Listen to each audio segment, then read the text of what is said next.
At the heart of Illinois' budget impasse lies billions of dollars in unfunded pensions. They've been constitutionally protected since the 70s, and some say modifying the state constitution could be the solution to the problem. News 8's Jenna Morton tells us why others say that is not likely to happen. We just moved this summer, so I was digging through my basement and I found this box of newspapers. Palatine Representative Tom Morrison found an article about a problem that not too many were paying attention to in the 90s. This is now one of the greatest issues we face as a state. Illinois pensions unfunded by $7 billion back then. That's just 1 year's payment for us now. Fast forward to 2016, pensions are underfunded by $113 billion, leaving the state in a budget impasse, forcing services across the state to close. It's diverting resources from our taxpayers into an unsustainable pension structure, money that should go to our schools and money that should go to our human services to support our most vulnerable families. But the problem didn't happen overnight. For decades, literally 40, 50, 60 years, we had not exercised the discipline to make the necessary payment. In 1970, there was an early solution. A provision was created making pension contracts forcible by the Constitution. The idea behind it, lawmakers would be forced to address the problem. They thought that if we make this contractual benefit enforceable by the Constitution, there's no way that this can be underfunded. Now, some are raising the question if the state constitution should be modified. There are only 7 states, including Illinois, that constitutionally protect their pensions. It's very difficult to fund a state government when almost 25% is being paid out in retirement benefits.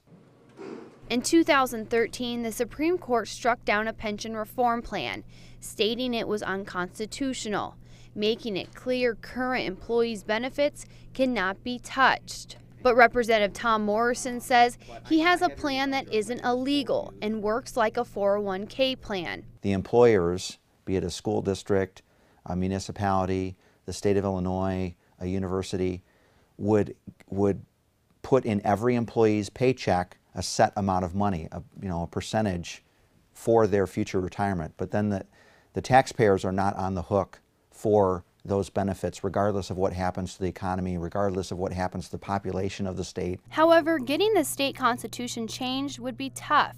A 3/5 majority is needed from the legislature, and if that passes, it would have to go to a public vote. I think it's very unlikely right now that the legislature would pass this. The Democrats have supermajorities in both houses right now, and they're considered to be sympathetic to public employees and the unions. And unions will argue a different story. For us to have a pension clause in the Constitution, to me, is just a fundamental right that all public employees should have. Stu Adams with the Illinois Education Association says changing the benefit for future teachers isn't the answer. Currently, the situation in Illinois is, why would anyone even consider becoming a teacher in Illinois with the situation in which you have to work until you're age 67 to get a full pension?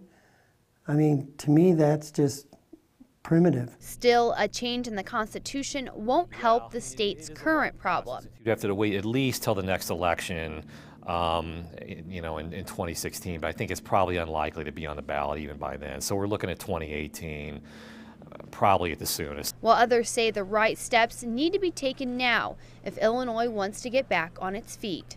Jenna Morton, WQAD News 8. If there would be a change in the Constitution, all 5 Illinois pension systems would be affected. Now, meteorologist James Sahara and Storm Track 8 weather. Hey, good evening, everyone, and I had a big visit today over at Logan Elementary School in Moline, home of the Leopards, not too far away from our television station. It was career day, and it goes throughout the whole school from kindergarten all the way up to 5th grade or so, and I tell you, we had a real good time out there, had some pleasant times with the kids, and of course, a lot of great questions that were there as well. So I want to thank all the principals out there for a good time. In fact, I want to point out one more little thing, because I think I jumped a graphic. There we go. I just want to make sure I get all the kids in. And there are the kindergartens right there. Big smiles all around. Thank you for a wonderful time. Hopefully we can do it again in the near future. Now, big talk. Are we going to get a snow day for Logan Elementary? Doesn't look like it's going to be the case. All the winter weather advisories and warnings are mainly up to the north. Let's break it down for you. The blue shaded area, purple, whatever comes across your screen, that's a winter weather advisory until 9 a.m. tomorrow morning. This is going to be changing into snow, any precipitation that does take place in this general area. So that's when the snow will start developing there and maybe start accumulating a little bit. And then farther north as you go, in areas around Joe Davies County and points eastward, that's where we have a winter storm warning, and that does include Joe Davies County, the counties, towns of Galena, Elizabeth, even around Stockton, and back it makes its way all the way east into Rockford. That's where the precipitation would changing in the form of snow after 9 p.m. and some of that snow could be a little bit heavy in spots. So got to keep an eye on Highway 20 come early tomorrow morning. That's where we're going to be seeing some serious shoveling, and it's going to be coming from this weather system that we see around the Dakotas and nosing its way around the northern quarter of the Hawkeye State. Of course, around here we've been seeing the clouds. Those clouds will thicken and lower. It's going to allow that air to saturate all the way down to the ground, and eventually that's when we start seeing that moisture. So that's going to be the challenge as far as timing out when that moisture reaches the ground. For most, it's going to start off in the form of some rain, maybe a light mix, but you can see by the time we get to about midnight, that's the breakdown we start to see where that snow really starts picking up right along Highway 20 and points north. As the air cools down even more, that snow line makes its way even farther southward, where we see more of a mix in areas around the I-80 corridor until we get to about early tomorrow morning around 5 a.m. That's if we see any accumulation is going to be light in nature, and that will be certainly the case in hometowns farther south as you go. Snow should be ending sometime early tomorrow morning, otherwise clouds before some clearing takes place sometime later on Tuesday.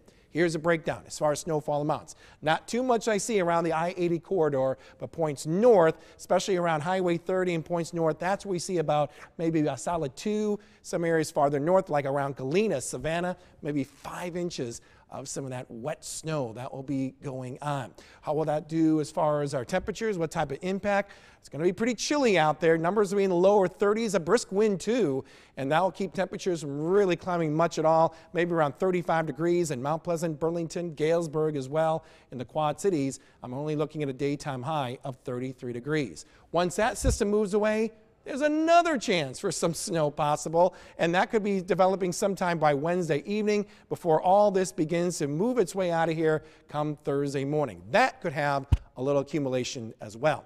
So a little wet weather developing and then changing to all snow later on tonight. Low will drop down around 30 degrees, only 33 for the high. A lot colder when you factor in that brisk northeast wind. And as far as snowfall amounts, most of those will be mainly up into our north. Could be seeing some school delays, could be seeing some cancellations. Keep it tuned to our website at WQAD.com. And we'll keep the chill in the air as we go through the rest of the work week until we get to the weekend and early next week.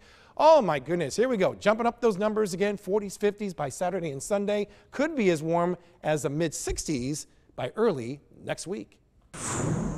Happening right now, we are giving away free flu shots.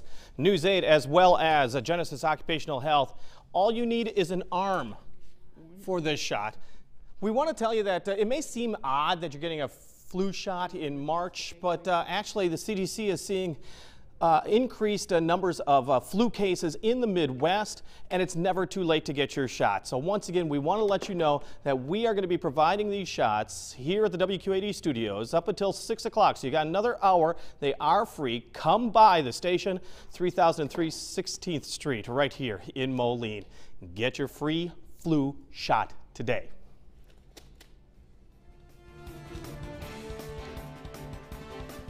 Still to come tonight, sending a message how a new program could help end the cycle of addiction and the simple way people can get treatment. Plus, healing options, how a Quad City basketball player returned to the top, and the 2 choices he had before he returned to the court.